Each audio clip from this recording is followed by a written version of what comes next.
అదేవిధంగా పవన్ కళ్యాణ్ గారు అధికారం చేపట్టిన మరుసటి రోజే జనవాణి కార్యక్రమం పెట్టి మహిళా సమస్యను కూడా పరిష్కరించారు చేశాడుగా. మహిళా వెంటనే అయింది కదా. వాళ్ళ నాకు తెలిసి వాళ్ళు వస్తారనుకున్నాళ్ళు. 9 నెలలు అయింది. ఇవాళ దొరికింది, నిన్న దొరికారు కదా అడ్రస్. ప్రభుత్వం చేతకంతనం అంటారా లేకపోతే పవన్ కళ్యాణ్ అతను చేతకందనమే. అసలు వర్క్ ఎవరు చేశారు? అసలు హోమ్ మినిస్టర్ పని హోమ్ మినిస్టర్ చేసిందా? ఒక మినిస్టర్ పని చేశాడా? ఎవరు చేశారండి? డిప్యూటీ సీఎం 4-5 అంట. ఇది R&B మినిస్టర్లు కానీ మామూలుగా ఎవరైనా సరే మినిస్టర్లు ఎవరి పని ఆడ చేసుకున్నాడా? ఎంతసేపు కింగ్ మేకర్ లాగా వన్ మ్యాన్ షో లాగా జగన్ కూడా చేశాడు. వీళ్ళందరూ ఏం చేశారు? ఆయన ఏం చేస్తుంటే వీళ్ళు తోడు బొమ్మలు ఆడుకుంటూ చూసుకున్నారు.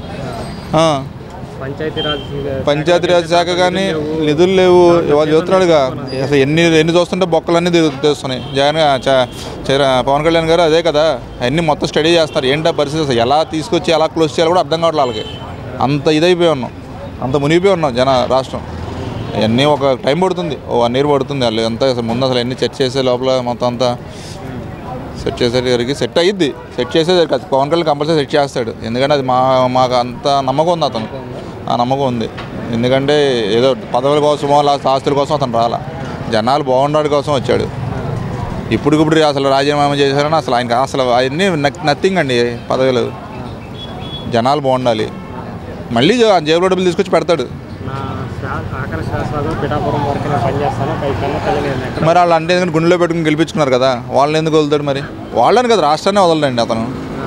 నాటే పిఠాపురం ఓవరాల్ ఆంధ్ర స్టేట్ని వదలడు. అది ఆయన చేస్తాడు. ఆ శాఖలో ఉన్న వాళ్ళతో చేపిస్తాడు. చంద్రబాబు నాయుడు గారితో కూడా ఇప్పుడు మంచి సన్నిహితం ఉంది. ఆయన కూడా చంద్రబాబు నాయుడు గారు కూడా ఇంతవరకు లాగా కాదు, మనం చెయ్యాలి ఇక అని ఆయనకి తెలిసింది, అర్థమైంది.